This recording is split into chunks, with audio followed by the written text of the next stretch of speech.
Hello, welcome to the Network Operations Center of ST Digital.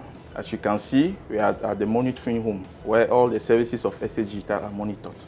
Here we have various types of services monitored. We have the infrastructure that is monitored. As you can see behind me, we have the camera that monitor everything that concerns security. It permits us to have more view of everything that is done at the level of ST Digital Data Center at various angles. We also have several different monitoring tools. As you can see at the screen, various screens behind us, we have several monitoring tools that permits to monitor customers of various services like colocation, like data center, like interconnected customers.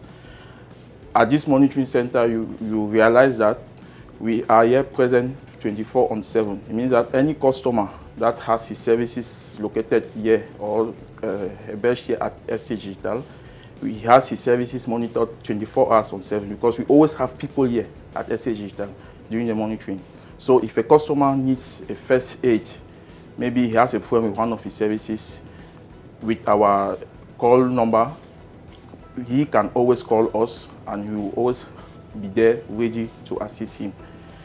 At ST Digital, the access here is also controlled. So everyone that comes in and everyone that goes out, as I earlier said, security is optimal. Services are monitored and everything is being put in place so that the customer should have maximum satisfaction and availability.